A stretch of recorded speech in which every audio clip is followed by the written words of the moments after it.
Welcome all students to inform learning. അപ്പൊ കഴിഞ്ഞ ക്ലാസ്സിൽ നമ്മൾ മാനുഫാക്ചറിംഗ് ഓഫ് ഡ്രഗ്സിന്റെ കണ്ടീഷൻസും കാര്യങ്ങളും ഒക്കെ പറഞ്ഞു. ഇന്ന് അതിന്റെ ഡീറ്റെയിൽസ് ആണ് പറയുന്നത്. Condition of licence for manufacturing of, അതായത് ഒരു ഡ്രഗ് മാനുഫാക്ചറിംഗ് ചെയ്യുന്നതിന് എന്തൊക്കെ കണ്ടീഷൻസ് ആണ് ആവശ്യമുള്ളത് എന്നുള്ളതിനെ പറ്റിയാണ് ഇന്ന് നമ്മൾ ഡീറ്റെയിൽ ആയിട്ട് പഠിക്കാൻ പോകുന്നത്. അപ്പോൾ അതിൽ മെയിൻ ആയിട്ടും പറയുന്നത് ഷെഡ്യൂൾ C1 ആൻഡ് എക്സ് ഡ്രഗ്സിനെ പറ്റിയാണ്. ഇവിടെ ഒരു എക്സും കൂടി ഉണ്ട്. ഷെഡ്യൂൾ C1 ആൻഡ് എക്സ് ഡ്രഗ്സിനെ പറ്റിയിട്ടാണ് പറയുന്നത്. അപ്പൊ നോക്കാം നമുക്ക്. Following are the general condition of license of Schedule C, C1 and X drugs in Form 28B and 28D. Other than Schedule C and C1 drugs in Form 25 and Schedule X drug Form 25F. അപ്പോൾ ഓരോരോ schedule കാറ്റഗറിക്കും ഓരോരോ ഫോമുകളാണ് manufacturing ഡ്രഗ്സിന് വേണ്ടത്. അപ്പൊ അതേതൊക്കെയാണ്? Schedule C1 and X ഡ്രഗ്സിനാണെങ്കിൽ form number 28Bയും 28Dയും ആണ്. മനസ്സിലായോ? ഏതാണ്? Schedule C1 X drugs. C1നാണെങ്കിൽ ഫോം 28B ആണ്. ഷെഡ്യൂൾ എക്സ് ഡ്രഗ്സിനാണെങ്കിൽ 28D ആണ്. ആ ഒരു ഫുൾ കോമ്പിനേഷൻ ആയിട്ട് വേണം പറയാന്. ഷെഡ്യൂൾ C1 ആൻഡ് എക്സ് ഡ്രഗ്സിന് ഫോം നമ്പർ 28Bയും 28Dയും. ഇനി other than schedule C and C1 drugs ആണെങ്കിൽ ഫോം നമ്പർ 25 ആണ്. Other than schedule C and C1 drugs ആണെങ്കിൽ ഫോം നമ്പർ എത്രയാണ്? 25ലാണ് മാനുഫാക്ചറിംഗ് ലൈസൻസിനെ പറ്റി പറയുന്നത്. ഇനി ഷെഡ്യൂൾ എക്സ് ഡ്രഗ്സ് ആണെങ്കിൽ ഫോം നമ്പർ 25F ആണ്. ഇവിടെ ഏത് എക്സ് ആണ് പറഞ്ഞത്? Schedule C1 and X drugs അത് ഒരുമിച്ചാണ് വരുന്നതാണെങ്കിലാണ് 28Dയിൽ പറഞ്ഞത്. അതേസമയം ഷെഡ്യൂൾ എക്സ് ഡ്രഗ്സിന്റെ ലൈസൻസ് പറയുന്നത് 25Fലാണ്. ഓക്കെ, അപ്പൊ നമുക്ക് ഓരോ കണ്ടീഷൻസ് ആയിട്ട് ലൈസൻസിന്റെ കണ്ടീഷൻസ് ആണ് നമ്മൾ ഓൾറെഡി പറഞ്ഞു. എന്താണ് നമ്മളിപ്പോ പഠിക്കുന്നത്? മാനുഫാക്ചറിംഗ് ഡ്രഗ്സ്, അതായത് schedule C1 and X drugs, other than C1 drugs, schedule X drugs, അങ്ങനെ 3 കണ്ടീഷൻസ് ആണ് പ്രധാനമായിട്ട് പറയുന്നത്. അപ്പൊ അതിന് എന്തൊക്കെ കണ്ടീഷൻസ് ആണ് ലൈസൻസ് എന്താ ചെയ്യേണ്ടത്, സാറ്റിസ്ഫൈ ചെയ്യേണ്ടത് എന്നതിനെ പറ്റിയാണ് നമ്മൾ ഇന്ന് പഠിക്കുന്നത്. നോക്കാം. First condition, provide and maintain staff, premise and equipment as per Schedule M and Schedule M3 for medical devices. അപ്പോൾ ഷെഡ്യൂൾ M പ്രകാരം എന്തുണ്ടാവണം? മാനുഫാക്ചറിങ്ങിനെ പറ്റിയിട്ട് നമ്മൾ പറയുന്ന ഷെഡ്യൂൾ ആണ് ഷെഡ്യൂൾ M അല്ലെ. അപ്പൊ മെഡിക്കൽ ഡിവൈസസിന്റെ മാനുഫാക്ചറിങ്ങിനെ പറ്റി പറഞ്ഞത് നമ്മൾ ഏതാ പഠിച്ചത്? ഷെഡ്യൂൾ M3 എന്ന് പഠിച്ചു. അപ്പൊ അതിന് വേണ്ടിയിട്ടുള്ള എല്ലാ സ്റ്റാഫും എക്യുപ്മെന്റും പ്രിമൈസിനെയും പറ്റിയാണ് ഫസ്റ്റ് കണ്ടീഷനിൽ പറയുന്നത്. അങ്ങനെയാണെങ്കിൽ നമുക്ക് എന്ത് ചെയ്യാം? ലൈസൻസ് നമുക്ക് ഇഷ്യൂ ചെയ്ത് കൊടുക്കാം. അപ്പൊ ഈ ലൈസൻസ് മസ്റ്റ്, അതായത് ലൈസൻസ് ആരാണ് കൊടുക്കുന്നത് ആ വ്യക്തി എന്തൊക്കെ കണ്ടീഷൻസ് ഫോളോ ചെയ്യണം, അല്ലെങ്കിൽ എന്തൊക്കെ കണ്ടീഷൻസ് സാറ്റിസ്ഫൈ ചെയ്താലാണ് ആ ലൈസൻസ് ഇഷ്യൂ ചെയ്ത് കൊടുക്കുന്നത് എന്നുള്ള കണ്ടീഷൻസ് ആണ് പറയുന്നത്. ഒന്ന് ഷെഡ്യൂൾ എമ്മും ഷെഡ്യൂൾ M3 പ്രകാരം, മെഡിക്കൽ ഡിവൈസസിന്റെ ഷെഡ്യൂൾ പറയുന്ന ഷെഡ്യൂൾ M3 പ്രകാരം അയാൾ എല്ലാ കാര്യങ്ങളും, അതായത് ഒരു ഡിവൈസ്, അതിന്റെ മെയിൻ്റെനിങ് സ്റ്റാഫ്, എക്യുപ്മെന്റ്സ് എല്ലാം ക്ലിയർ ആയിരിക്കും. Next, test raw materials and final product of each batch either in the laboratory approved by the licensing authority. ഇനി നമ്മൾ ഉപയോഗിക്കുന്ന ആ ഒരു ലബോറട്ടറിയിൽ ഉപയോഗിക്കുന്ന എല്ലാ റോ മെറ്റീരിയൽസ് ആയിക്കോട്ടെ, ഫൈനലി നമുക്ക് കിട്ടുന്ന പ്രോഡക്റ്റ് ആയിക്കോട്ടെ, എല്ലാത്തിന്റെയും ലബോറട്ടറി കണ്ടീഷനിൽ വെച്ച് തന്നെ നമ്മൾ എന്ത് ചെയ്യണം? ടെസ്റ്റ് ചെയ്ത് അസസ് ചെയ്തിട്ട് ലൈസൻസിംഗ് അതോറിറ്റിയിൽ നിന്ന് അപ്രൂവൽ കിട്ടിയിരിക്കണം. Third condition of maintaining record of manufacture and testing of each batch as per schedule U. നമുക്കറിയാം റെക്കോർഡ്സ് എല്ലാം നമ്മൾ കീപ്പ് ചെയ്യുന്ന ഷെഡ്യൂൾ U ആണ്.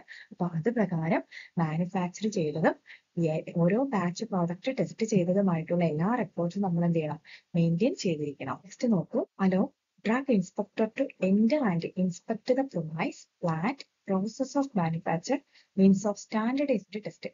ഇനി ഇപ്പൊ നമ്മൾ അത്രയും കണ്ടീഷൻസ് എല്ലാം ഫോളോ ചെയ്ത് ഡ്രഗ് ഇൻസ്പെക്ടറിനെ നമ്മൾ അലോ ചെയ്യണം. അതായത് നമ്മൾ അവർക്ക് മാർഗ തടസ്സം ഉണ്ടാക്കാൻ പാടില്ല. അവരുടെ ജോലിയിൽ തടസ്സം ഉണ്ടാക്കാതെ അവരെ നമ്മുടെ പ്രിമൈസും പ്ലാന്റും മാനുഫാക്ചറിങ്ങിന്റെ പ്രോസസ്സും പിന്നെ നമ്മൾ ചെയ്യുന്ന ടെസ്റ്റും സ്റ്റാൻഡേർഡൈസേഷനും ഒക്കെ ചെക്ക് ചെയ്യാൻ വേണ്ടിയിട്ട് അവരെന്ത് ചെയ്യണം? നമ്മുടെ പ്രിമൈസിലോട്ട് എൻ്റർ ചെയ്തിരിക്കണം. അതുപോലെ ഇൻസ്പെക്ട് ചെയ്യാനുള്ള അവർക്ക് വേണ്ട എല്ലാ കാര്യങ്ങളും നമ്മൾ ചെയ്ത് കൊടുത്തിരിക്കണം. ഓക്കെ, ഡ്രഗ് ഇൻസ്പെക്ടറിന് വേണ്ട എല്ലാ കാര്യങ്ങളും നമ്മൾ സാറ്റിസ്ഫൈ ചെയ്തിരിക്കണം. Next, allow the drug inspector to inspect all the register and record maintained under the rules and to take samples of manufactured drugs. അപ്പൊ നമ്മൾ ആ പ്രിമൈസും പ്ലാൻസും മാത്രമല്ല, നമ്മളെ റെക്കോർഡ് ഷെഡ്യൂൾ U പ്രകാരം മെയിൻറ്റെയിൻ ചെയ്തിരിക്കുന്ന എല്ലാ രജിസ്റ്ററും എല്ലാ റെക്കോർഡും മാനുഫാക്ചറിന് ഉപയോഗിക്കുന്ന സാമ്പിൾസും എല്ലാം തന്നെ അവരെ കൊണ്ട് ചെക്ക് ചെയ്യിക്കാൻ വേണ്ടിയിട്ട് അനുവാദം കൊടുക്കും. Provide the required information to drug inspector for the ascertaining compliance of provision of act and rules. എന്തെങ്കിലും compliance schedule D&C act and rules പ്രകാരം എന്തെങ്കിലും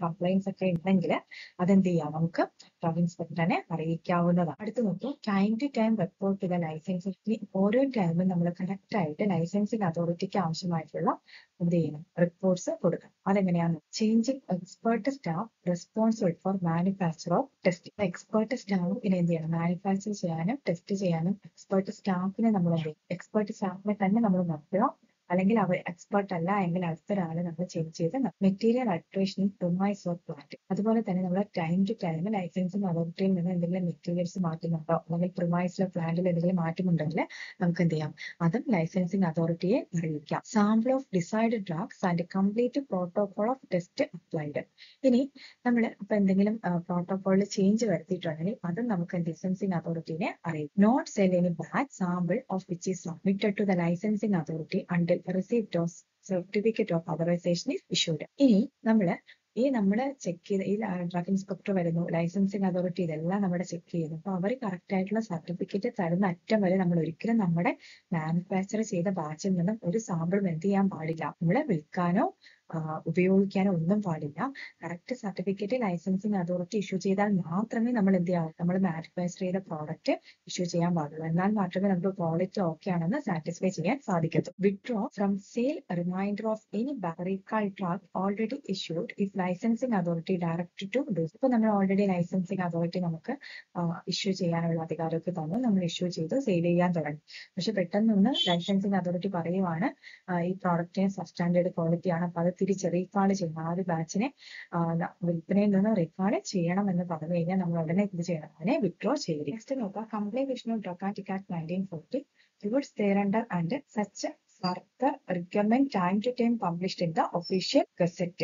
അതായത് എന്താണ് പറയുന്നത്, ഡ്രഗ് ആൻഡ് കോസ്മെറ്റിക് ആക്ട് 1940 പ്രകാരം അതിൽ ഉൾപ്പെടുന്ന എല്ലാ റൂൾസും നമ്മൾ എന്ത് ചെയ്യണം, ഒഫീഷ്യൽ ഗസറ്റിൽ ടൈം ടു ടൈം പബ്ലിഷ് ചെയ്തിരിക്കണം. അവിടുത്തെ പ്രൊവിഷൻസ് കാര്യങ്ങളെല്ലാം പബ്ലിഷ് ചെയ്തിരിക്കും. Maintain inspection book in the form 35 to report the impression and defect noticed by the drug inspector. ഇനി നമ്മുടെ പ്രിമൈസ് നമ്മുടെ ഡ്രഗ് ഇൻസ്പെക്ടർ എല്ലാം ചെക്ക് ചെയ്തതിന് ശേഷം അവർക്ക് വേണ്ടിയിട്ട് ഒരു ഇൻസ്പെക്ഷൻ ബുക്ക് നമ്മൾ കീപ്പ് ചെയ്തിരിക്കും. ഈ ഇൻസ്പെക്ഷൻ ബുക്ക് കീപ്പ് ചെയ്യുന്നത് ഫോം നമ്പർ 35 പ്രകാരം. അപ്പോൾ ഫോം നമ്പർ 35 പ്രകാരം ഒരു ഇൻസ്പെക്ഷൻ ബുക്ക് നമ്മുടെ പ്രിമൈസിൽ കീപ്പ് ചെയ്തിരിക്കണം.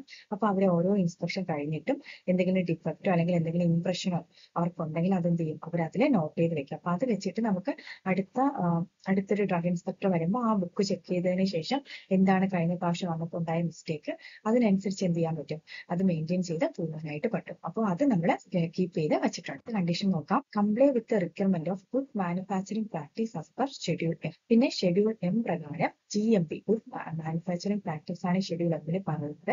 അതെന്ത് ചെയ്യണം, കറക്റ്റ് ആയിട്ട് അതിന്റെ റിക്വയർമെന്റ്സ് എല്ലാം അപ്ലൈ ചെയ്തിരിക്കണം, അനുസരിച്ചിരിക്കണം. Next, the licensee having license to manufacture schedule C1 and extract in the form number 28B.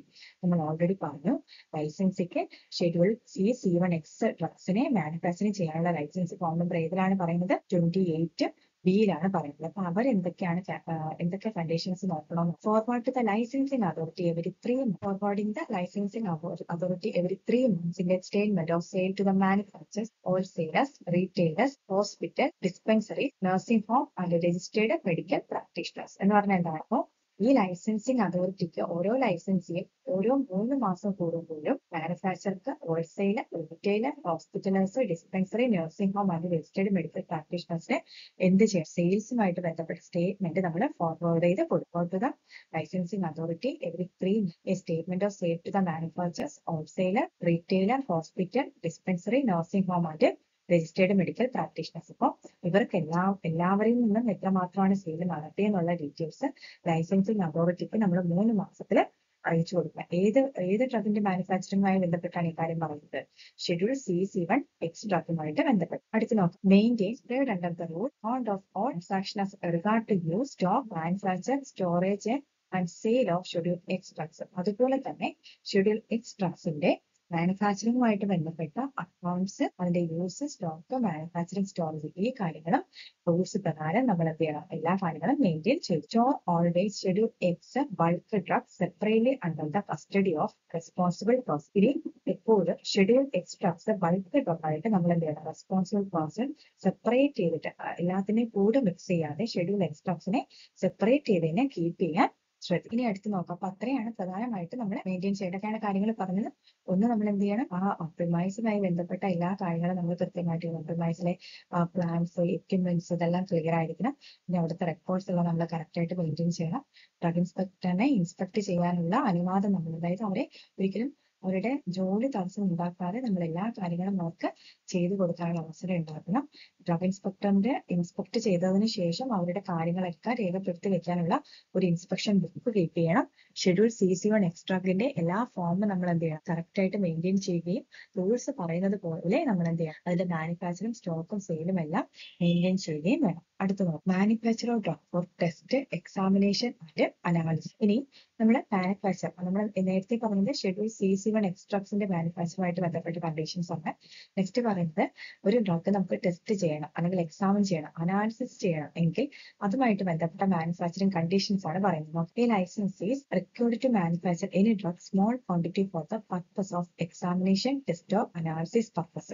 അതായത് ഒരു ലൈസൻസിക്ക് ഒരു ഡ്രഗിനെ മാനുഫാക്ചർ ചെയ്യണം, അതായത് ആ പുള്ളിക്ക് എന്തിനൊക്കെയുള്ള കണ്ടീഷൻസ് ഉണ്ട്. ഈ licence is required to manufacture any drug small quantity for the purpose of examination, test or analysis purpose. ഒരു ലൈസൻസിക്ക് കുറഞ്ഞ അളവിൽ ഒരു ഡ്രഗിനെ മാനുഫാക്ചർ ചെയ്യാൻ പറ്റും. എന്തിനു വേണ്ടിയിട്ടാണ്? ആ ഡ്രഗിന്റെ എക്സാമിനേഷനോ ടെസ്റ്റിനോ അനാലിസിസിനോ വേണ്ടിയിട്ട് അങ്ങനെ ചെയ്യാം. If a person proposing to manufacture does not hold a license to manufacture drugs specified in Schedule C.C.1 and other than Schedule C.C.1A shall obtain a license form 29 before manufacturing such drugs. അപ്പോൾ ഒരു person എന്ത് ചെയ്യണം? If a person proposing to manufacture does not hold a license to manufacture drugs specified in Schedule C.C.1 and other than C.C.1A shall obtaining a license form number 29 before manufacturing such drugs. അപ്പോൾ ഒരാളുടെ കയ്യിൽ manufacturing ചെയ്യാനുള്ള licence ഇല്ല. ഏതിന്? Schedule CC1 and other than CC1 extra. അപ്പൊ അത്തരം ആൾക്കാർക്ക് manufacturing തൊട്ട് മുന്നേ ഫോം നമ്പർ 29 എന്ത് ചെയ്യും? ആ ലൈസൻസ് ഇഷ്യൂ ചെയ്ത് കൊടുക്കും. The licence shall carry the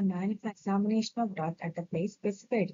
ഇനി ഈ ലൈസൻസിക്ക് എവിടെയാണ് അവർ മാനുഫാക്ചർ ചെയ്യാൻ വേണ്ടി പറഞ്ഞേക്കുന്നത് ആ സ്ഥലത്ത് വെച്ച് എന്ത് ചെയ്യും? അതിന് വേണ്ടിയിട്ട് ആ ഡ്രഗ്സിനെ നമുക്ക് എക്സാമിനേഷൻ ചെയ്യാം. In the case of drug which are unsafe for use, the licensing form number 29 can be granted only one producing NOC. NOC means no objectionable certificate from the licensing. അപ്പോൾ ഒരു drug, in the case of drug which are unsafe for use, ഒരു drug നമുക്ക് manufacture ചെയ്തത് use ചെയ്യാൻ unsafe ആണെങ്കിൽ എന്ത് ചെയ്യാം?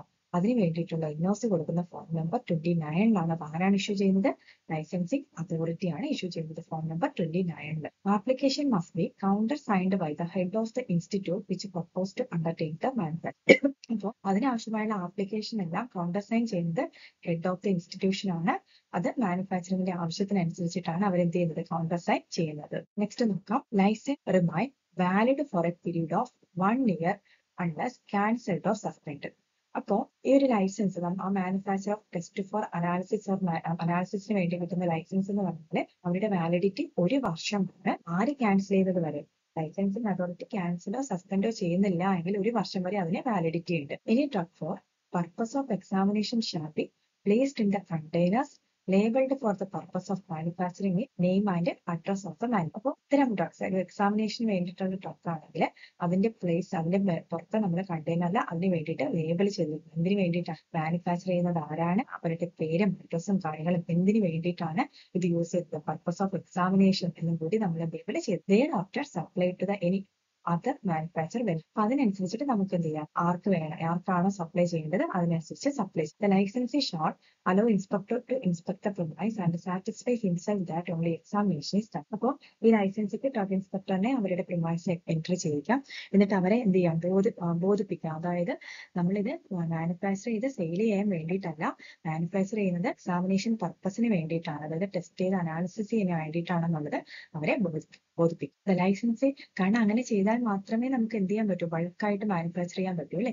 ചെറിയ രീതിയിൽ മാനുഫാക്ചർ ചെയ്ത് ടെസ്റ്റ് ചെയ്ത് അനാലിസിസ് ചെയ്ത് അത് ഗുഡ് പ്രോഡക്റ്റ് ആണെന്ന് കൺഫേം ചെയ്താൽ മാത്രമേ നമുക്കത് ബൾക്കായിട്ട് പ്രിപ്പയർ ചെയ്തിട്ട് നമുക്ക് എന്ത് ചെയ്യാൻ പറ്റൂ? നമ്മുടെ ആൾക്കാർക്കിടയിൽ അത് സെയിൽ ചെയ്യാൻ പറ്റത്തുള്ളൂ. അപ്പൊ അതിന് വേണ്ടിയിട്ടാണ് ആദ്യം എന്ത് ചെയ്യുന്നത്? ഇത് ടെസ്റ്റ് ചെയ്ത് നോക്കുന്നത്.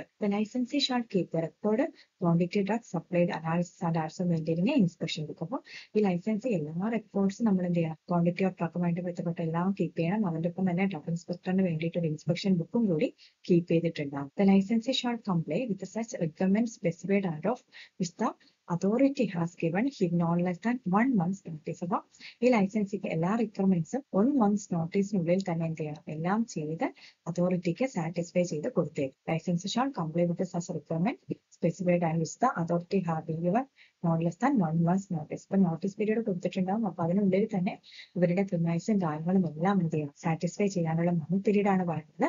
അത് 1 മാസത്തിനുള്ളിലായിരുന്നു. അപ്പൊ ആ ഒരു സമയത്തിനുള്ളിൽ തന്നെ ലൈസൻസിങ് അതോറിറ്റി പറഞ്ഞിട്ടുള്ള എല്ലാ കണ്ടീഷൻസും സാറ്റിസ്ഫൈ ചെയ്തു. ഓക്കെ, ഇത്രയാണ് പ്രധാനമായിട്ടും ലൈസൻസുമായിട്ട് ബന്ധപ്പെട്ട് പറയുന്ന കണ്ടീഷൻസ്. ഒന്ന് നമ്മൾ പറഞ്ഞത് ഷെഡ്യൂൾ C1 ഡ്രഗ്സ് ആൻഡ് എക്സ്ട്രാക്ട്സിന്റെ കണ്ടീഷൻസ് പറഞ്ഞു. രണ്ടാമത് നമ്മൾ പറഞ്ഞത് ഇതിനെ പറ്റിയിട്ടാണ്, സ്മോൾ ക്വാണ്ടിറ്റി ടെസ്റ്റ് ആൻഡ് അനാലിസിസിന് വേണ്ടിയിട്ട് മാനുഫാക്ചർ ചെയ്യുമ്പോൾ അതിന് എന്തൊക്കെ കണ്ടീഷൻസ് ആണ് കീപ്പ് ചെയ്യേണ്ടതെന്നും പറഞ്ഞു. അപ്പൊ അത്രയും കാര്യങ്ങൾ ഓർത്ത് വെക്കുക.